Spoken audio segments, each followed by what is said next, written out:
We Nigerians, we've talked so much about how government or the system has continuously impoverished us. We've talked so much about the policies that are anti-people. We just keep talking, and once we will go out to protest. All of these things do not and have not yielded any result. In the southeast, they used to have sit at home. That's um, civil disobedience. Every Monday. It lasted for a few years until some months ago when state government decided that people should stop sitting at home. Like, I decide to stay in my own house without committing any crime at all, without disturbing the peace of society. I just decided to sit back inside my own house because I'm not happy about what government is doing. And it also becomes a problem to government. It's very unfortunate. And then just one statement of threat, because in Nigeria we are faced with government that threatens the people.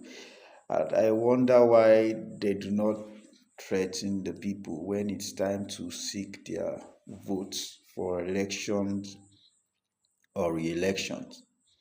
But the people just, you know, flow with the flow. I've repeatedly pointed to where the problem of Nigeria and Africa at large is a problem of colonialism, is a problem of imperialism. Colonialism results to neo-colonialism, and it's, according to Kwame Nkrumah, the last stage of imperialism. Foreign government overseeing the affairs of countries in Africa. They are the ones who run African governments, not your president, not your heads of state. That's where the problem is. And their intentions towards Africa are not good intentions. Because if there were good intentions, the best intention was to allow Africa to run itself. It's just an intention of control and take resources and let the people wallow in poverty. That's what our problem is. Our problem is not really our government patterns or our leadership patterns. Those ones are a different level of problem. They are the second tier because they are doing the biddings of the imperialist. But you might not necessarily fix it from that level. You only have to fix it from the level of removing the imperialist system, from the level of removing the neo-colonial system. And that's what I have always been emphasizing on. But I don't know, maybe my voice is too low, or I don't know. But we'll keep talking about it. But protest doesn't yield results. When you go out to protest, it's like giving the government food to eat. Government has the monopoly of the use of violence. I don't know how large would be the army of the people, you know, By army, I mean if you wanted to go arm to arm with government. I don't know how large your army will be. So I don't think protest, yes, but it doesn't yield anything. If you fight with violence, you are fighting with your enemy's best weapon. And you may be brave, but a dead hero. You know, that was by Jane Sharp. Yeah, we no go gree, we no go gree. Buhari must go, Tinubu must go. Free Nnamdi Kanu now. Revolution now. End SARS. Ali must go. We've had a whole lot. What did they yield but tear gas, shootings, arrests, assault, all manner of, in fact, killings in some cases. And then they will set up a panel of inquiry or whatever, and that's it. They wouldn't even compensate those whose friends and families have been killed. Not even I'm sorry. The president last week went to Jos to pay condolence visit to those that were attacked and their family members died as a result.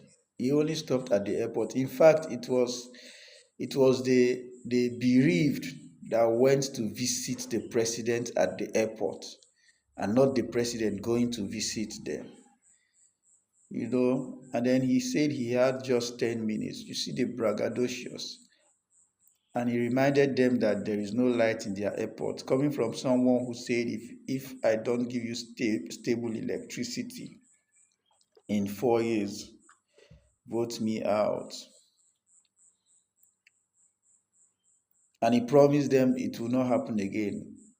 I think one day after it happened. So we are dealing with an irresponsible government that is internationally orchestrated.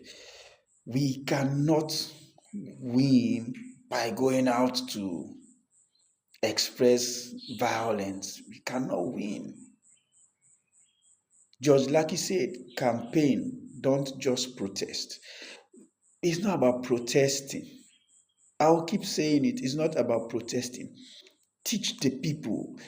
Bob Marley said, teach the children the truth. Teach the people the truth where their problem is.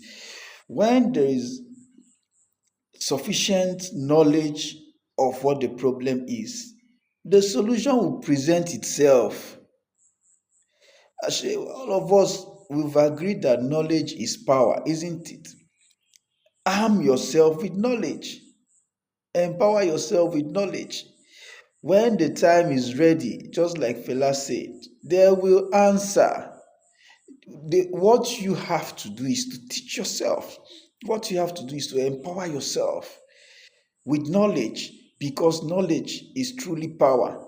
When you know sufficiently, you will be so powerful that the system will crash. You don't really have to do so much. You don't have to. You know, Dictatorships are not as strong as they think they are, and the people are not as weak as they think they are. We just think we are weak. It is because we think we are weak. That's Jen Sharp. It is because we think we are weak. That's why we want to go out to protest. It is weak people that fight. Go and read The Art of War by Sun Tzu. You would see how you can win battles without necessarily going out to fight. Fighting is an expression of weakness. Just be knowledgeable of what your problem is, and the solution will present itself. The reason we've not had solutions in Nigeria is because we don't even know what our problems are. And I have been saying it, our problem is the system. The system was designed to work against us. And the major reason people are not aware of this is because that system has been designed long before our parents and even grandparents were born. So we weren't in this world when that system was designed.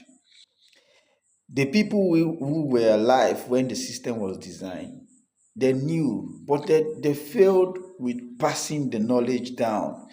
That's what some of us are doing. You need to read the history of how Nigeria came about. You need to understand the reason for the creation of Nigeria. When you understand that, you will understand where the problem is and you will start talking about fixing the problem. Historically, the most terrible things, war, genocide, and slavery, have resulted not from disobedience, but from obedience. Howard Zinn, you know, I've always said that whether we are Christians, Muslims, or not, whether we are religious or non religious, religion has formed a, as a part of our society. It affects everybody, whether you adhere to it or not. It was the Bible that says obedience is better than sacrifice. But you see, obedience is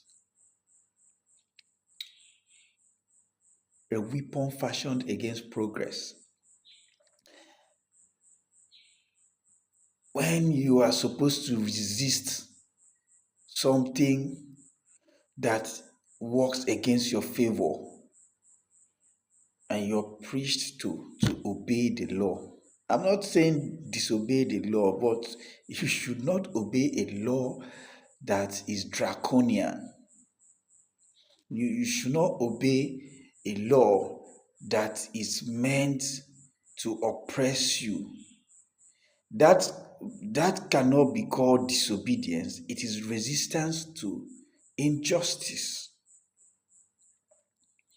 So we even have a country where the loudest opposition is called the obedience. You know, he might come out of the name of their leader, Peter Obedient. But hey, these names that we give things have a way of affecting them.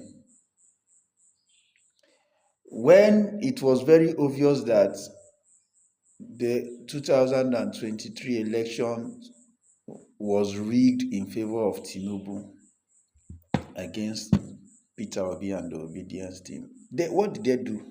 They obeyed the court ruling. They obeyed INEC. They obeyed Supreme Court. They obeyed all manner of things that were to be obeyed. And we went in, even their vice presidential candidate, Ahmed Yusuf Dati. I watched him the other day. He was on channel in that 2023 talking to Sheun Okimbaloye, and he was very clear. I do not accept this. I even wish that guy was even the presidential candidate and Peter Obi was deputy, because you could see someone who was speaking authoritatively to the system. Do not swear in Tinubu and Shetima. He was very clear and he said he is not going to fear. If the wrong things are done, he cannot succumb to fear. Why are you scared? He said he warned clearly, if you swore in Tinubu and Shetima, you are destroying our democracy. He spoke like he was a prophet. He was only speaking the truth, and everything he said has played out perfectly like he was there before we went to meet him. He already was in the future. But some of us also knew about this and we spoke out. But then there are the obedience, obey the law. Laws are to be obeyed, right? But not lawless laws. You cannot obey laws that are products of lawlessness. You have to resist them. And by resisting them, I do not mean fighting. Just refuse. We do not accept this. We will not recognize this. Just as simple as that. But look at, it's just a whole lot. The war between Iran, Israel, and the United States of America is affecting everybody, right? It's affecting it because it's a world war. It's just that, because more countries are not physically going into battle, you think it's just between three countries. It's affecting everybody. So it's a world war. It comes to those of us that are not directly involved in the battle as Cold War. So it's a world war. But to what degree does it affect Nigeria compared to other countries? We were buying fuel around 900 naira before that war, and just 1 week into that war, we started buying fuel for 1,400 naira. That's about 500 naira increase. Which country in the world, which country in the world have had that level of increase? By what percentage does the increment in pump price go for other countries, and by what does it go for Nigeria? Why is Nigeria the country that has increased their own fuel price by the highest percentage? Why is that? Why? Why? Because the system is designed. Nigeria is so important to Africa. The moment Nigeria rises, Africa will rise. So the way they have constructed the Nigerian system is that when people are crying for one, we are crying for 10. But then we would accept it. We would go and purchase. We would just say, it's too bad, oh, it's not good, oh, Tinubu safe. Then sometimes we start talking about God go help us. We go and buy. But if you are on a 150,000 naira salary, because there are federal workers who are on 150,000 naira salary, and you take 4 liters to work and back every day, and you used to buy for 900, and within the space of a week it is now 1,400. That's like 500 naira. So you need 2,000 naira every day to go to work. Your salary has not increased. 2,000 naira every day.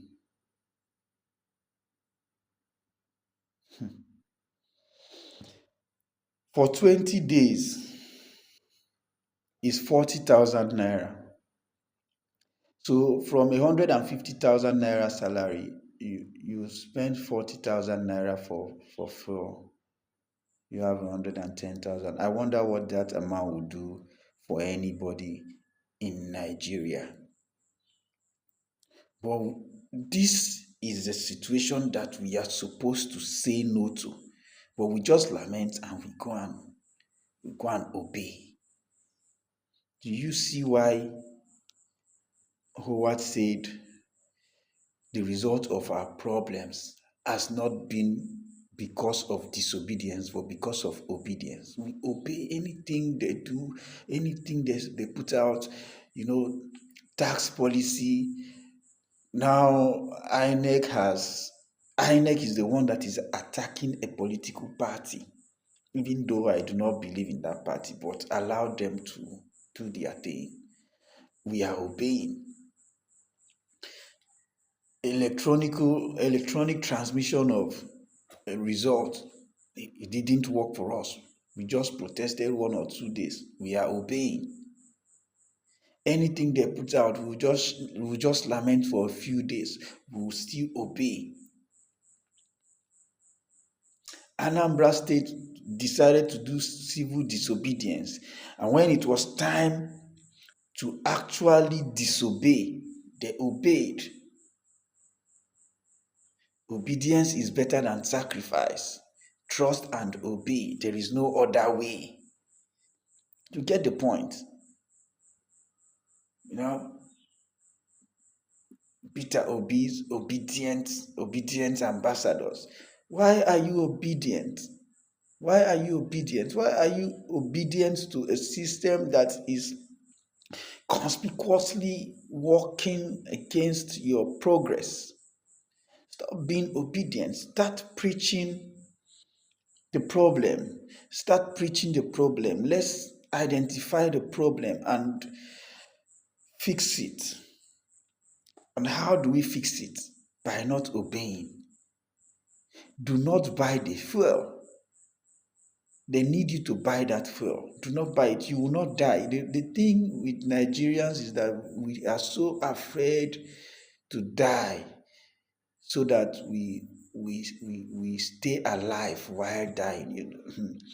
There are a lot of Nigerians who would have been better off dead, but they don't want to die. They just want to stay alive and suffer. When there was the COVID-19, we stayed indoors. Nothing was happening. We did not die. Is it is it now that we would die? Oh, just do not obey. Do not obey. Don't pay the tax. See, when we reasonably stop obeying, they would come out to get us to obey. And as long as we decisively say we will not obey, that is the day we will fix Nigeria. But we chicken out and they will take a few of us and buy us out. It's normal that people are going to sell out, but the true people that are chasing a cause are those people that make the change. And we have sufficient number of those people, but they are busy being obedient. Do not trust and obey. There is another way to be happy when the system works. Disobedience is better than sacrifice because we've been sacrificing for this country. There is nothing we've not done for this country. But because we keep obeying the laws that are lawless, they keep sacrificing our progress for their selfish interests.